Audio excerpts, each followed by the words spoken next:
Well, good afternoon, everyone, and welcome to today's installment of our ongoing Bethune webinar series. My name is Samuel Holliday, and I have the great pleasure of serving as Director of Operations and Scholarship for the U.S. Capitol Historical Society. And we're grateful that so many of you are taking time out of your day to join us as we continue exploring the life and legacy of a really incredible figure in American history, Dr. Mary McLeod Bethune.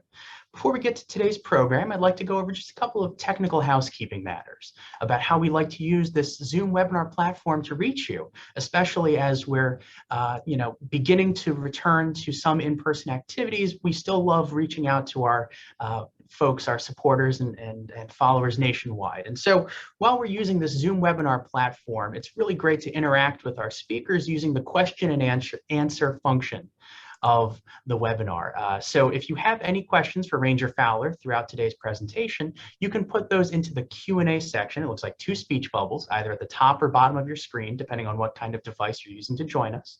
And if you have any technical troubleshooting issues, if you have any, if you feel like you're having difficulty hearing us or seeing us, you can put those issues into the chat section of the webinar, and I'll be keeping an eye on that and answering in real time. So once again, any questions for Ranger Fowler can go into the Q&A section of the webinar. Any troubleshooting can go into the chat. It's now also my great pleasure to introduce the President and CEO of the U.S. Capitol Historical Society, Jane Campbell, to start today's program. Jane? Thank you, Sam.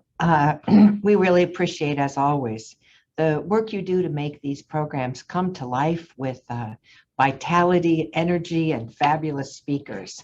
We are, in fact, very, very excited to be celebrating the work of Mary McLeod Bethune. We are doing this because we are soon going to have, from the state of Florida, the statue of Mary McLeod Bethune join the National Statuary Hall collection. You can see a photo of the statue, which we were privileged to see in Daytona Beach when the statue first arrived in the United States. And this is a really historic event because Dr. Mary McLeod Bethune's statue will be the first African-American in the official Statuary Hall collection. That is the collection where each state is permitted to send 2 statues to the United States Capitol. And each state picks who the people are.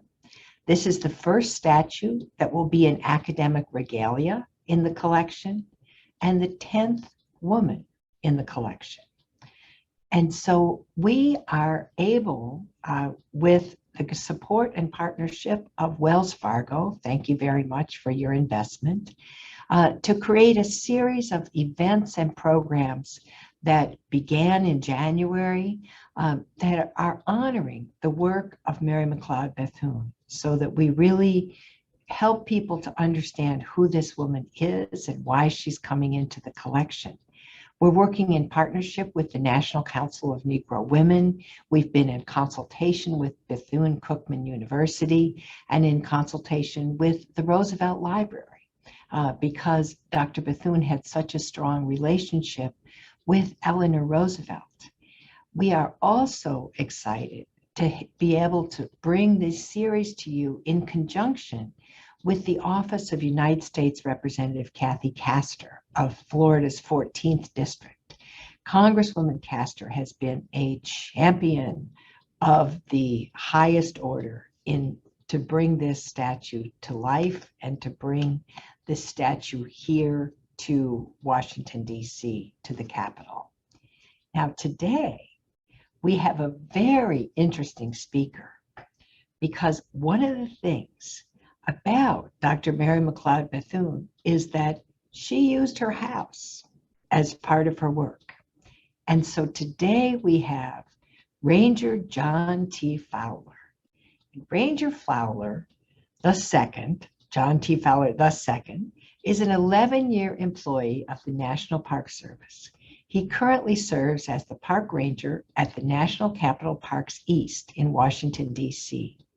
Ranger Fowler has worked at several national parks and historic sites in the Washington metropolitan area, including the Mary McLeod Bethune Council House National Historic Site, which is what he's going to talk to us about today, the Carter Woodson Home National Historic Site, the Frederick Douglass National Historic Site, the Capitol Hill Parks, and the Harriet Tubman Underground Railroad National Historic Park.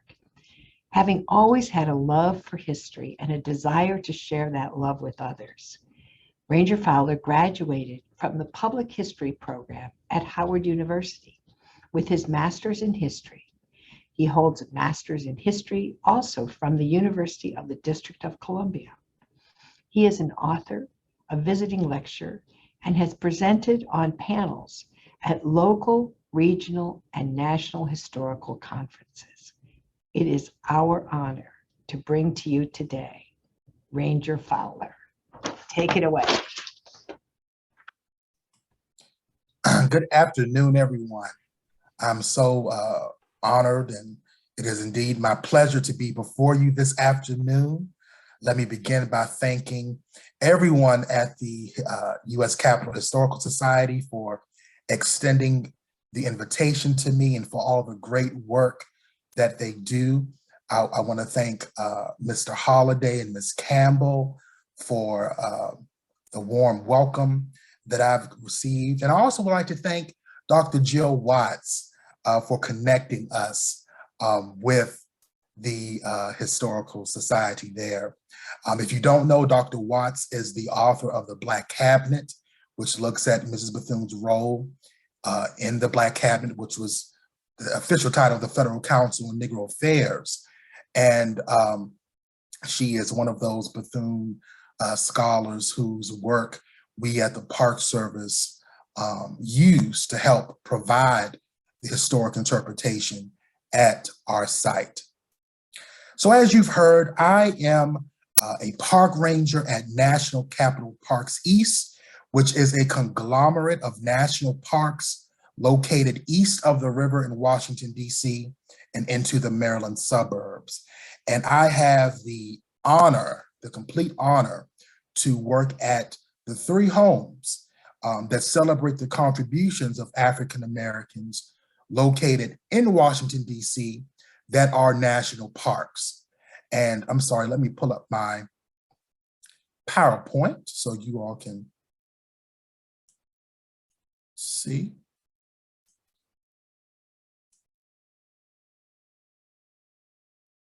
Okay.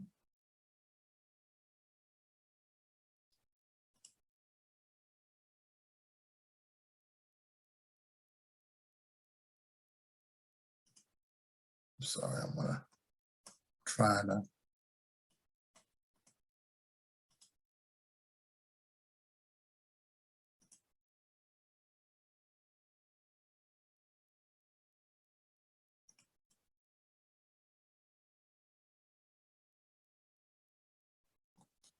I can't. There we go. I'm trying to get to the view button. There we go, slideshow.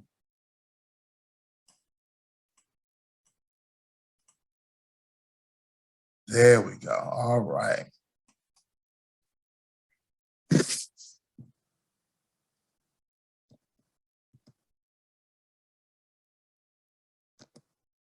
All right, I'm sorry about that.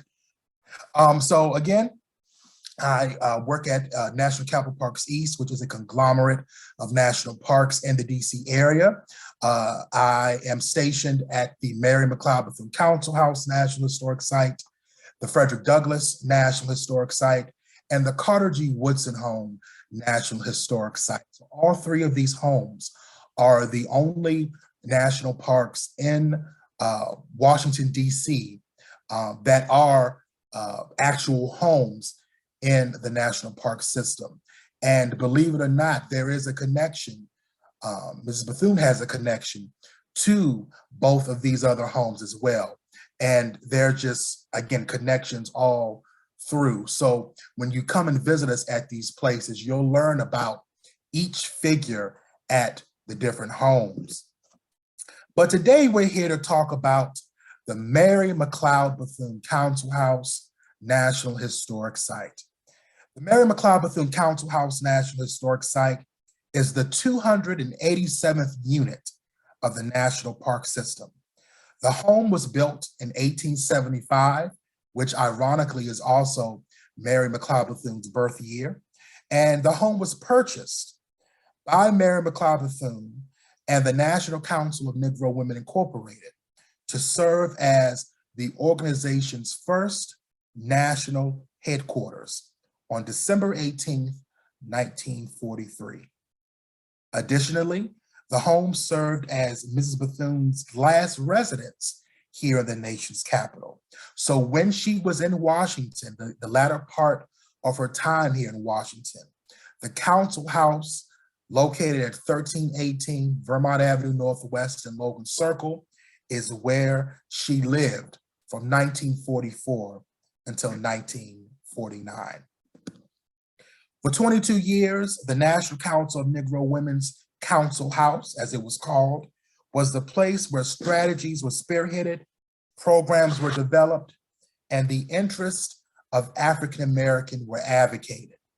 Women all over the world. The home also served as the place where Mrs. Bethune would have achieved some of her greatest national and international recognition. This recognition is, in part, what has brought her back to the national conversation, with her statue being placed in National Statuary Hall, representing the state of Florida later this year. Before we talk about Mary McLeod Bethune, the National Council of Negro Women, and the Council House, I just want to talk a little bit about Mrs. Bethune's, what led to her coming to Washington and purchasing the Council House. By the time she moves to DC or becomes a DC resident in 1936, she's considered to be one of the most important figures in the United States. She's born July 10th, 1875 in Maysville, South Carolina, the 15th of 17 children, the first to be born free and the first to receive an education. And Dr. Ida Jones, who's the author of Mary McLeod Bethune in Washington, DC, she talks about how Mrs. Bethune being born free and being the first to receive an education, how that enabled her to be able to think and dream bigger, and that her big dreams remained an aspect of her character for the rest of her life. And that's an important thing to take note of. In Mrs. Bethune's writings and her speeches, she talks about how she's this dreamer. And one of the things that I always stress when you come to the Council House is that Mrs. Bethune was a dreamer and she had great vision. The ability to have a vision, to make it plain and to execute it is very important. She was able to get people to see what it was she wanted them to see. They bought into her vision. They believed in what she was saying. She's educated by Presbyterian missionaries, and for the rest of her life, she possesses this desire to serve. She sets out to become a missionary, but with no church willing to sponsor her, she becomes an educator. On October 3rd, 1904, with $1.50 in faith in God, 5 little girls plus her son Albert, Mrs. Bethune opened the Daytona Literary and Industrial Training School for Negro girls, which would eventually become internationally known as Bethune-Cookman College. It's now a university in Daytona Beach, Florida. For more information about Bethune-Cookman, you can certainly visit their webpage. I just had an amazing conversation a few weeks ago with their archival coordinator, Mr. Brandon Nightingale. Dr. Ashley Robertson Preston also has published a book called Mary McLeod Bethune in Florida, which really explores Mrs. Bethune's work, not only at the school, but also her work in the state of Florida. And here are some images of, Mrs. Bethune and the work that she's doing there in Florida. So in addition to Mrs. Bethune's work as a leading educator and college president, Mrs. Bethune is very much involved and engaged in the struggle for African Americans and African American women in particular to achieve civil and equal rights. And she serves as a member and or officer in various organizations such as the NAACP, the National Urban League, the Florida Federation of Colored Women. She starts the Southeastern Federation of Colored Women, which is actually pictured here, the group of women with Mrs. Bethune. You have Lucy Laney, Charlotte Hawkins Brown, Junia Hope Burns, Margaret Murray Washington. These women, like Mrs. Bethune, were also educators and worked to ensure that all African Americans, in particular Black women, had a chance to receive a formal education. So she's really making a name for herself in the field of organization. And then in 1924, she's elected the 8th national president of the National Association of Colored Women. She ironically beat out Ida B. Wells, who's actually pictured in the photo on the right with Mrs. Bethune and Nellie Helen Barrows and others. But she becomes the 8th national president of this organization, which at the time was the highest position that an African-American woman could aspire to have. And she becomes sought after as a consultant from presidents of the United States, in particular Calvin Coolidge and Herbert Hoover. But her most notable contribution occurred in 1935 when President Franklin Delano Roosevelt called her to Washington. So 1935 is a very important year in Mrs. Bethune's life. She's 60 years old at this point. And on June 28th of that year, she receives the Spingarn Medal, which is the highest honor given annually by the NAACP, and she accepts the award in the name of women. A few weeks later, she meets with President Roosevelt to discuss her accepting an appointment as the special advisor on minority affairs in the National Youth Administration, which was one of his New Deal era programs that he created to combat the Great Depression. The National Youth Administration created jobs and provided vocational training for youth ages 16 to 25. When Mrs. Bethune was brought on to address or oversee the African American or Negro youth at that time as part of the program.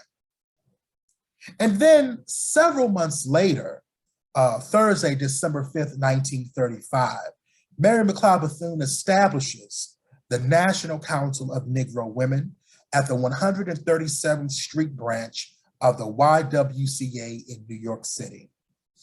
Now, by the time Mrs. Bethune's presidency of the National Association of Colored Women, NACW, by the time her presidency at NACW had come to an end, Mrs. Bethune realized that while that organization was still the most prominent Black women's organization, it started to outgrow its usefulness. So in 1929, she announces plans to create a new organization.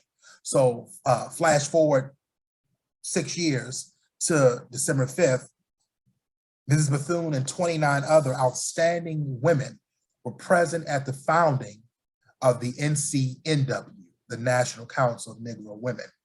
These women were the leading representatives of national education, health, nursing, religious, fraternal, and business associations, as well as community, women's, and racial organizations. The minutes of the meeting reflect Mrs. Bethune as having said the following: "Most people think I am a dreamer. Through dreams, many things have come true.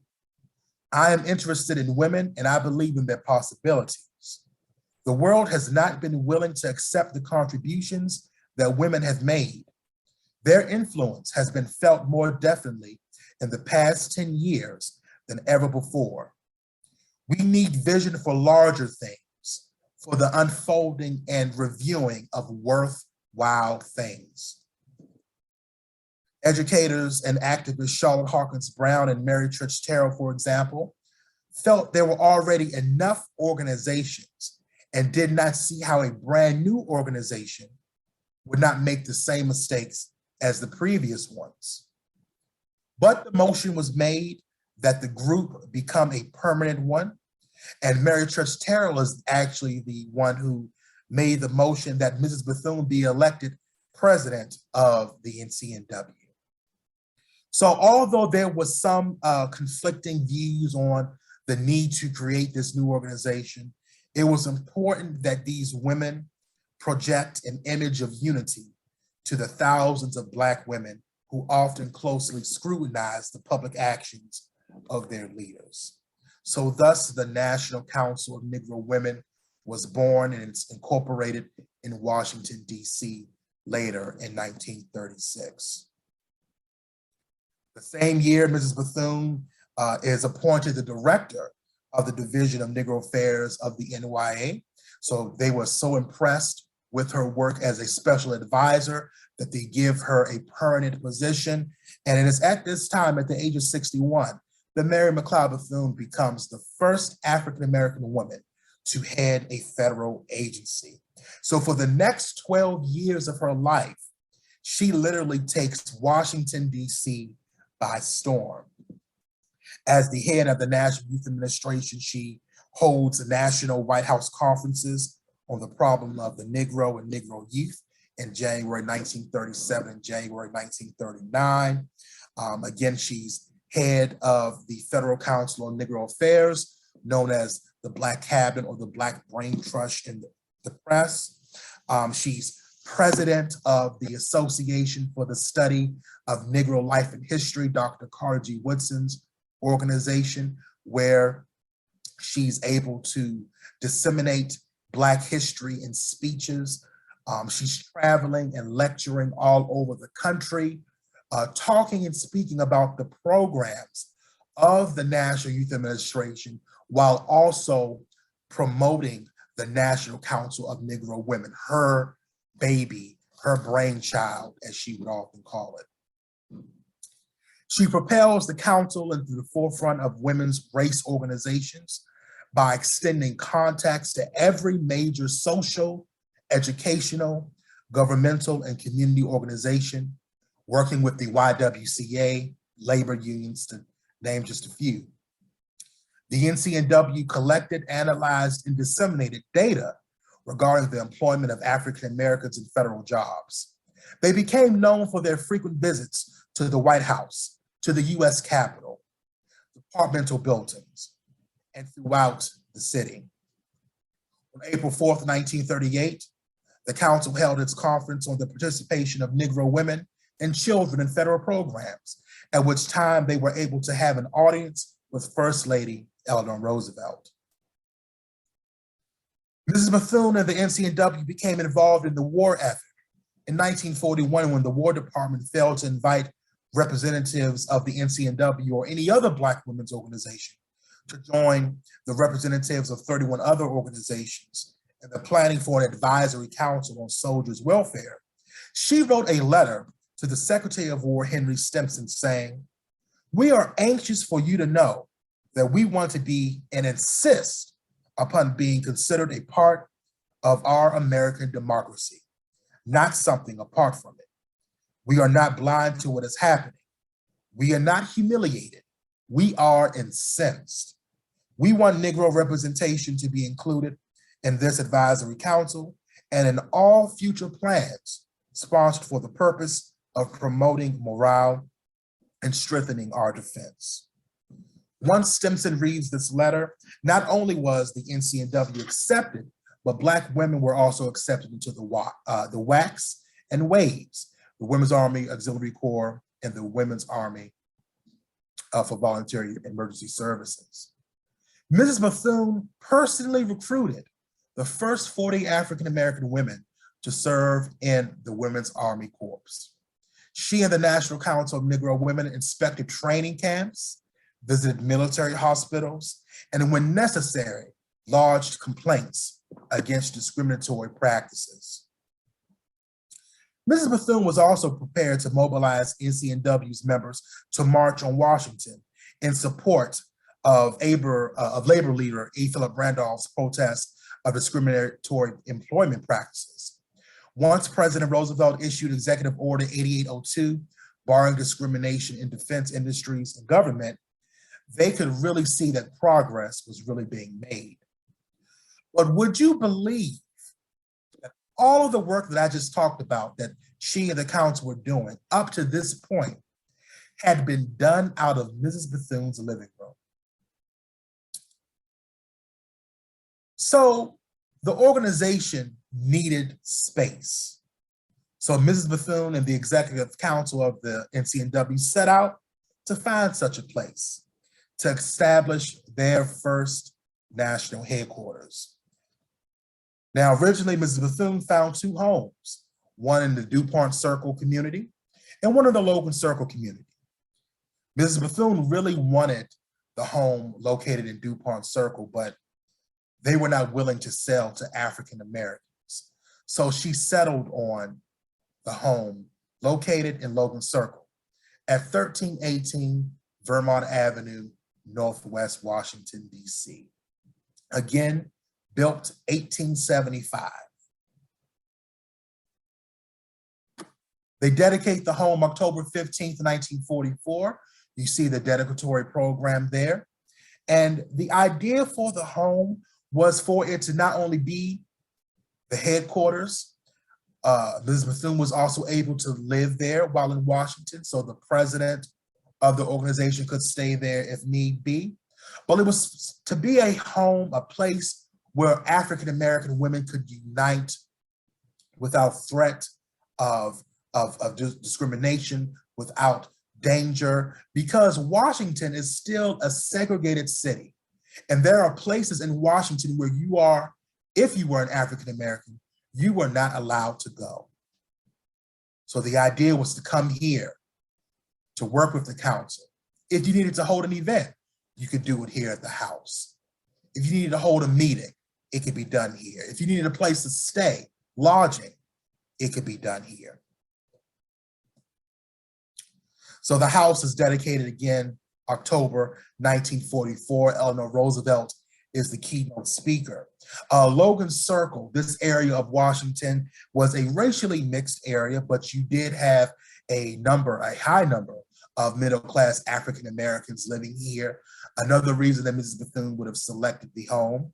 Also, you had several well-known institutions right in the proximity to the council house. Howard University, a lot of Black public schools, well-known Black churches. Dr. Woodson's home is just a few minutes away, where he had his organization, the Association for the Study of Negro Life and History. The Washington Baptist Seminary was there. It's not far from the National Mall, the White House. So there are a number of reasons why this area was suitable to the work of the National Council of Negro Women. Here you see images of the grand staircase inside of the home. Again, this was an ornate building. $15,500 was the cost to purchase the property. Mrs. Bethune was able to secure $10,000 from Marshall Fields III, who was the heir to the Marshall Field and Company department store. At this time, he was being picketed by Black women. They were allowed to shop there at the store, but he would not hire African-American women in particular, to work there. So as a way to alleviate this negative press, he decided to, in this essence, create like a scholarship program, if you will. He'd give money to any worthwhile Negro organization. And Bethune heard about this, took the first train to Chicago, walked into his office and made the pitch of her life, and brought back with her to Washington $10,000. The rest of the money for to purchase the home was raised by she and the other members of the council. The parlor of the council is one of my favorite pictures here. You see the women sitting there in the parlor. The parlor is a beautiful room there, complete with furniture. Mrs. Bethune was able to secure furnishings for just about every room of the home from the many organizations that made up the National Council of Negro Women. sororities, professional organizations, business organizations. The idea was for all of these organizations to unite under the umbrella of the National Council of Negro Women, like spokes on a wheel, as she would say. So there in the parlor, you see the ornate crystal chandelier, one of the most important objects that we have in the home. It's said that Mrs. Bethune, of course, being a frequent visitor to the White House, happened to be there one day during the administration of President Harry Truman. That's when the White House underwent a major restoration. And it's said, legend would have it, that she's there, she sees them doing the work on the home, and she sees them taking down the chandelier, and she asks, well, what are you gonna do with this chandelier? And they said it'd probably go in storage, you know? Well, she asked, well, can I have it? And they allowed her to do so. And so she brought it back to the home and had it installed there in the parlor of the home. Again, to showcase that African Americans, in particular Black women, could have nice things. All types of events were held here in the home, in the parlor, press conferences, award ceremonies, all types of meetings. People like Eleanor Roosevelt, Josephine Baker, who's pictured here in the photograph on the right, Dr. Charles Drew, Charlotte Hawkins Brown, Madam Pandit. These are the types of people who visited this home to meet with Mrs. Bethune in the NCNW. Here are images of how the parlor looks today. The menorahs on the mantle showcase the interracial work between organizations. Mrs. Bethune and the National Council of Negro Women have always believed in working across racial lines, religious lines, in advocating for civil rights and equal rights for all people. These objects are still at the Council House today. The boardroom is probably the most important room of the home. This is where the council held its meetings. This is where the council would have entertained the heads of state from all over the world. So it again had a multi-purpose use. So from the meetings that you see here, this council and chairs, this conference table and chairs was given by Congressman William Dawson from Chicago, Illinois to the council. And it actually used to sit, from what we were told, in the US Capitol. So Dawson gave them this important object. And at this table, this is where the council strategized, where they negotiated, where they dissected, where they planned programs, where they helped to draft legislation to take to the Capitol lobbies. This is where they met to try to make this country a better place. So again, you see the multi-purpose use of the room. And here is what the room looks like today. We still have that original conference table and chairs. It's the most important artifact that we have at the Council House. The boardroom is also where the National Council of Negro Women preserved African American women's history. As early as 1939, the National Council of Negro Women and Mrs. Bethune instituted an archives committee, and they began to issue calls to Black women from all over the country to send in their precious heirlooms, their important documents, their artifacts, so it could be preserved in as part of the council's growing collection for their archive. So when they purchased the Council House, they dedicated a special place in the home to store these objects, to store this archive. So a lot of these objects were stored there in the boardroom. There used to be shelves lining the room lining that room where these objects were stored. And this interest in African-American history was most likely spurred on by Mrs. Bethune's close relationship, friendship, and working relationship with Dr. Carter G. Woodson, who is known as the father of African-American history. And again, she was the first female president of his organization, which again was right around the corner from the Council House. The National Council of Negro Women would have started a newsletter called the Telefact that was published out of his home.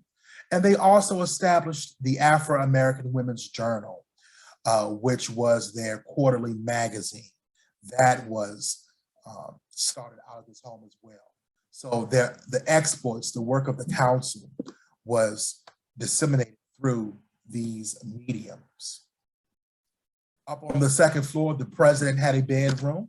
You see Mrs. Bethune sitting on her bed.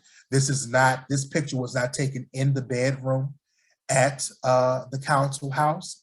However, we just wanted to show you, of course, Mrs. Bethune in a bedroom.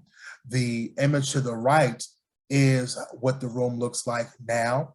The bed that you see is not the actual bed that Mrs. Bethune would have slept in when in DC at the Council House. This bed, however, is original to the home. It's an original object because it's one of the beds that was located on the third floor where boarding rooms were held or used for Black women coming from down south to visit Washington when they could not stay in hotels and motels. The president's office, you see Mrs. Bethune and the secretaries of the council getting out, mailing. Mrs. Bethune in this room would hold meetings and have telephone calls. The objects in the president's room today, which you see, the furniture was furnished by Delta Sigma Theta Sorority Incorporated, of which Mrs. Bethune was an honorary member. So we do have that furniture as well. And then this is the only image that we have of one of the rooms up on the third floor for those women who came to the Council House to board there in the home. Every room of the home was fully furnished by members of the National Council of Negro Women. And they were named, each room was named for a certain woman or organization that would have donated the furniture for that room. For example, the Daughter of the Elks had a room, and this image is of that room up on the third floor.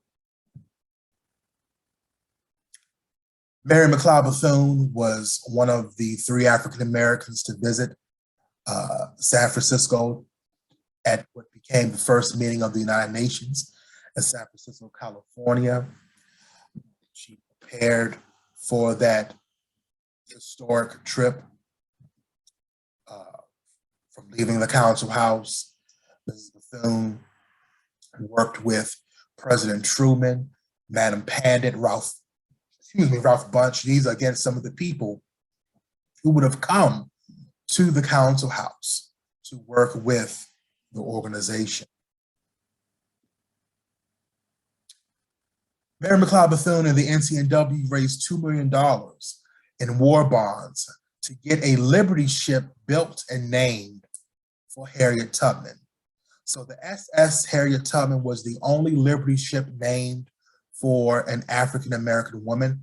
Out of the 18 Liberty ships, 17 were named for Black men. This is the only one that was named for an African-American woman. So again, all of the work that went into planning for the Liberty ship, that work was done in the Secretary's office space at the Council House. They held baseball concerts. We have photographs in our archive of Mrs. Bethune throwing out the first pitch at one of the baseball games of the Homestead Graves, excuse me, at Griffith Stadium here in Washington. They held benefit concerts to raise funds for the SS Harriet Tubman, to raise funds for the organization itself. Mrs. Bethune celebrated her birthday every year in grand fashion, and 9 times out of 10, when she was hosting these celebrations, she was raising funds for the council, for her school. So there was always some type of initiative attached to celebrating her birthday. Mary McLeod Bethune retires from the presidency in 1949, and she gives charge to 3 other notable women to take lead in the organization: Dr. Dorothy Bowden Farabee, Vivian Carter Mason, and Dr. Dorothy Irene Height. And these women continue the work and mission of Mrs. Bethune and the council there in the home. Dr. Height, who actually is most notably affiliated with the organization. Her birthday was just yesterday, as a matter of fact. And she becomes the president of the NCNW for the longest period of time.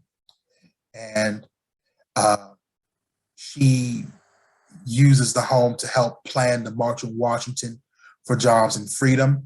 Members of the National Council of Negro Women help to plan the march. The home is actually used as one of the places where the march was planned. The day of the march, NCNW members meet at the home. And here we have photographs of some of the members meeting there on the front steps of the home, to board buses out front to drive down to the National Mall to join the larger event there. The home was also the location of the planning for the erection of the Mary McLeod Bethune Memorial in Lincoln Park in Washington, D.C. It took the council 15 years to begin the process of planning this monument to be erected in Lincoln Park. And that finally happened July 10th, 1974, on the 99th anniversary of Mrs. Bethune's birthday. 18,000 people were present in Lincoln Park at the dedication of the statue. We do maintain the statue there in Lincoln Park. It is under our auspices. And so we celebrate Mrs. Bethune's birthday every year in Lincoln Park with members of the National Council of Negro Women. In 1966, the council house suffered a fire, so the council had to relocate to various places. The late 1970s, Dr. Height gets the idea to restore the home and to open it to the public as a museum and archive, celebrating the role of Black women's history. And so with the help of Dr. Betty Collier Thomas, who's pictured here, that work begins. In 1979, the home is opened to the public as a museum, and the National Archives for Black Women's History is created. It remains today the only archive solely dedicated to the study and preservation of Black women's history. The nucleus of the collection are the records of the National Council of Negro Women, as well as other Black women's organizations.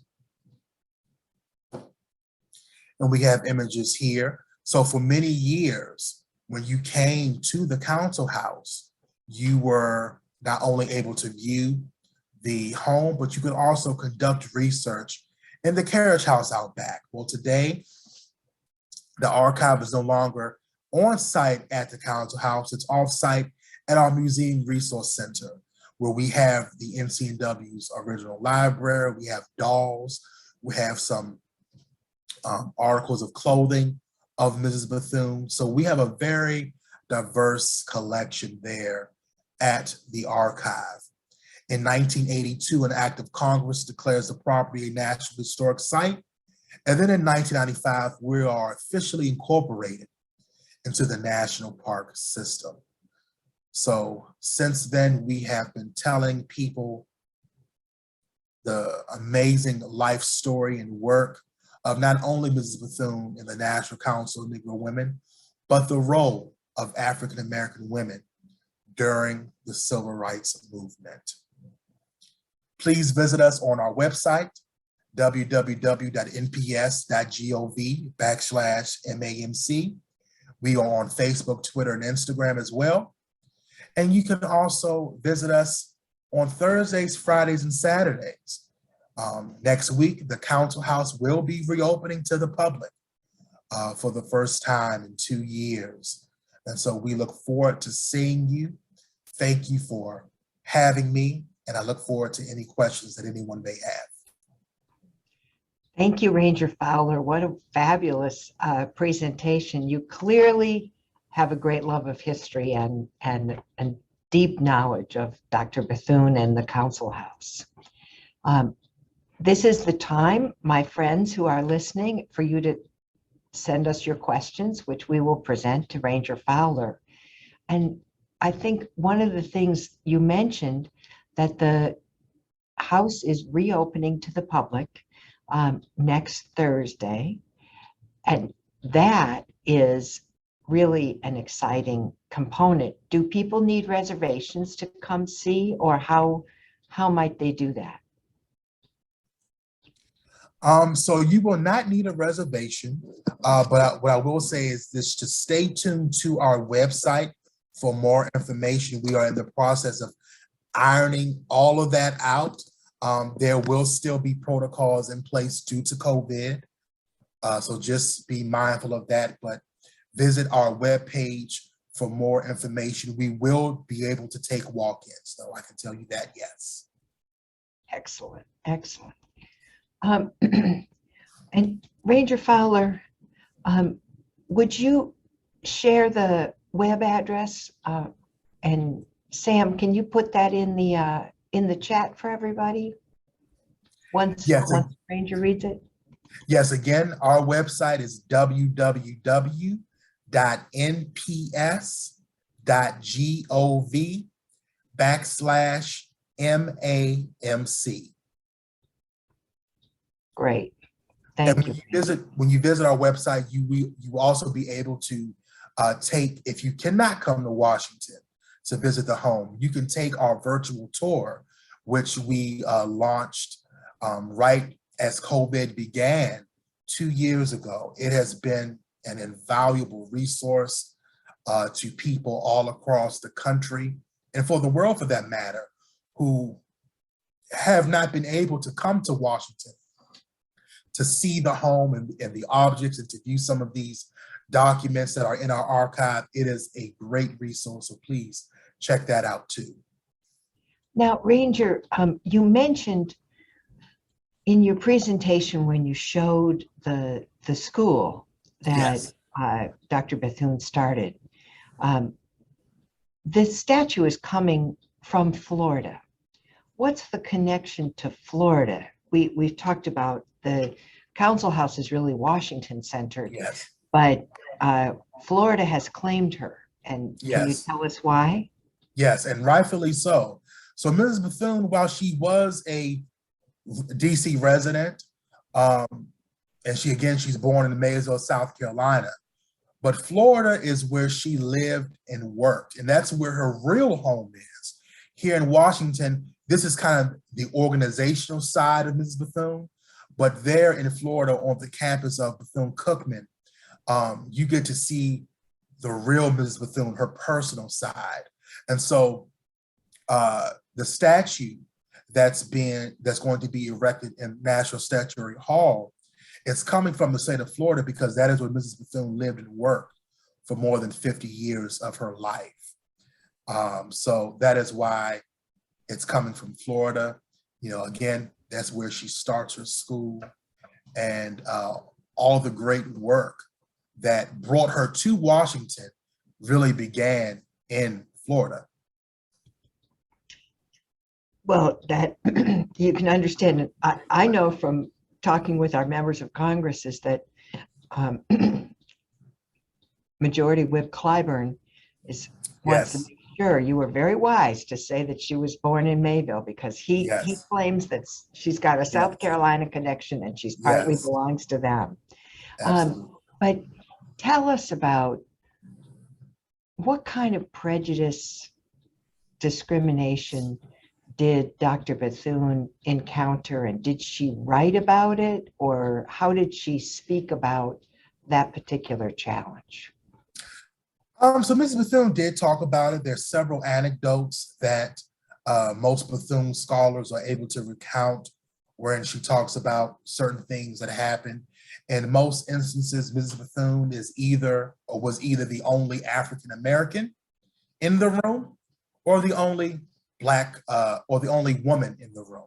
So you can imagine what that would have been like. She talks about going to the White House and going up to the gate, and the person at the gate addressing her as auntie, and Mrs. Bethune quipped back, "Which one of my sister's children are you?"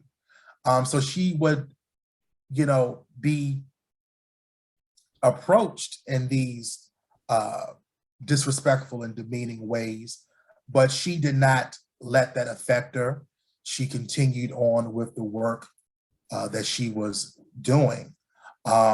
There are stories about how the Klan came to the school and how Mrs. Bethune sort of turned the tables on them, the Klan had turned out the power of the generator. Well, they turned out the power there on the campus of the school, but they didn't know that Mrs. Bethune had backup generators.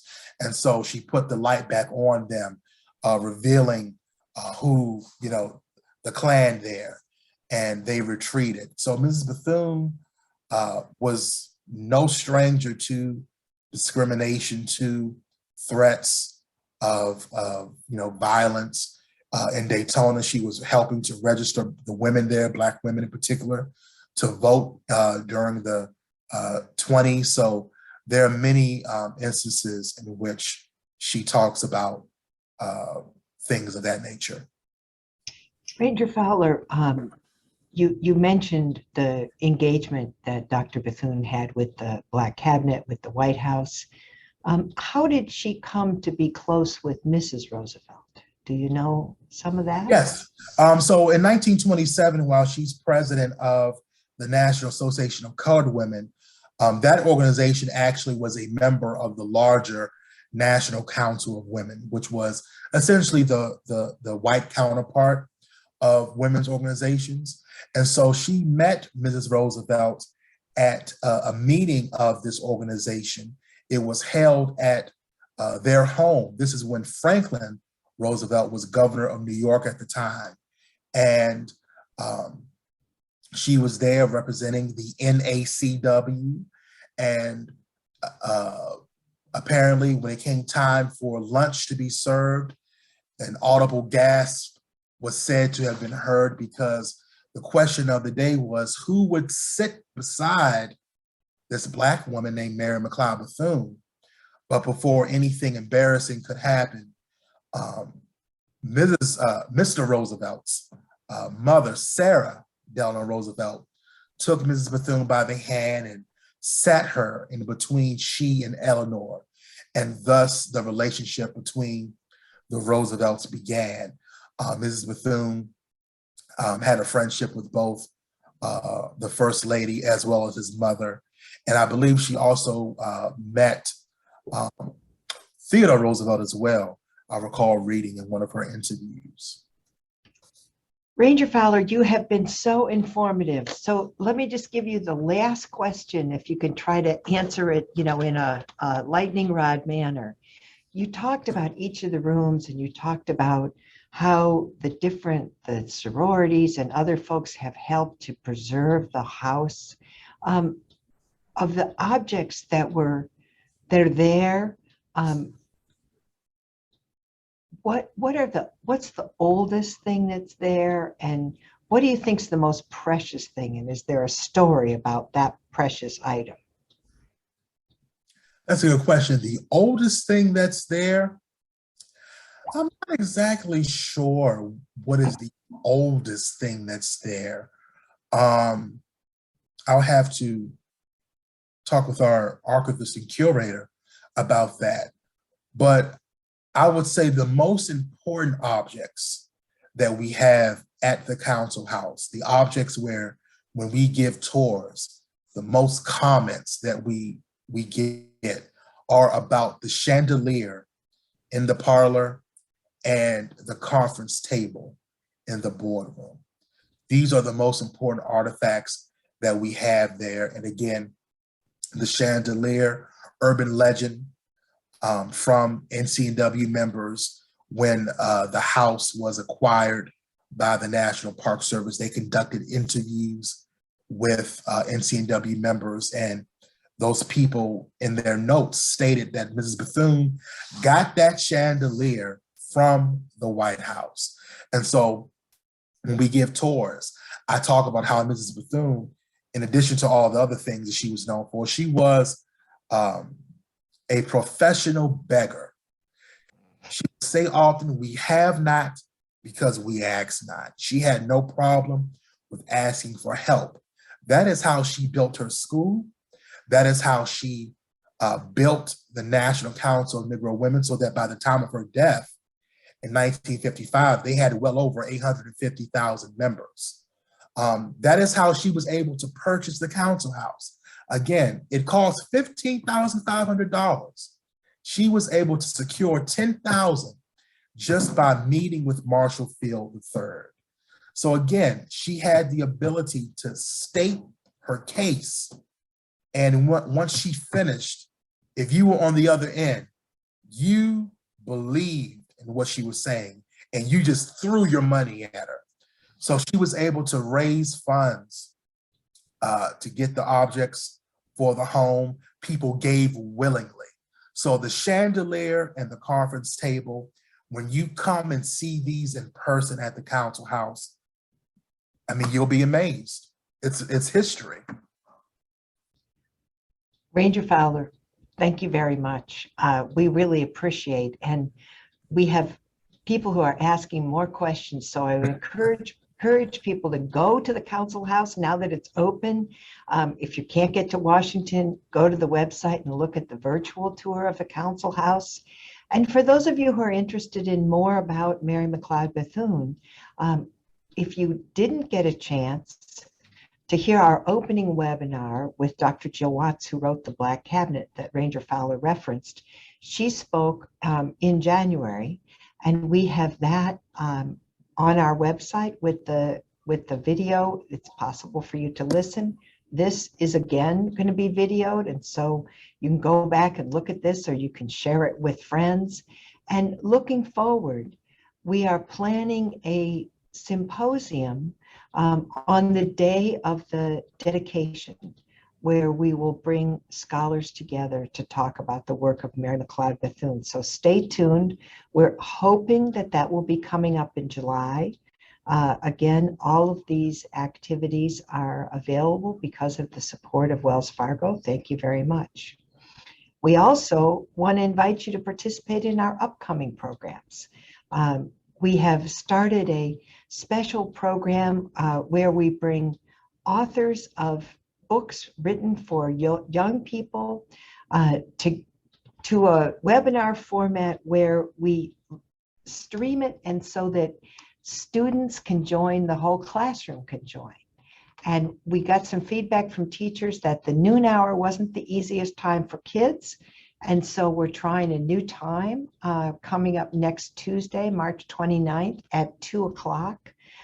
Capital Kids is what we call this series. And some of you may have heard Lucinda Robb and Rebecca Roberts, both, young women who grew up in politics, one who, one because her grandfather was president, and one because her mother is Cokie Roberts. So that's coming up at 2 o'clock. If you know anyone who is a classroom teacher, we invite the classrooms to join, and so the kids can send in their questions and we'll send those forward. We also are starting a new series. For those of you who are regulars with us, and thank you very much if you are, we're starting a series about the United States Constitution and the process of amending the Constitution, looking at how the ability to amend the Constitution has kept the Constitution vital as our country has now almost 250 years. So we'll begin with Pulitzer Prize winning historian Jack Rakove talking about the Constitutional Convention and the discussion that they had about being able to amend the Constitution on Thursday, March 31st. Again, this is the noon time. And then we move to the series of about the amendments, starting with, surprisingly, the First Amendment, where we're talking about founding faith, the First Amendment and religious freedom, featuring the national best-selling author, Stephen Waldman. So this series will go for the next year and a half. So if you have any, special interest that you want about our amendments, let us know, because we're developing the speaker series now. As we always say at this time, thank you for coming. Thank you for participating. Thank you for sharing your information. We are a nonprofit organization that is able to operate only because of the financial gifts of our members and supporters. So thank you for that. Please continue to make your contributions. Ranger Fowler, you made your contribution of your time and talent. Thank you so very much for being with us. We look forward to seeing you all soon. Be well. Goodbye.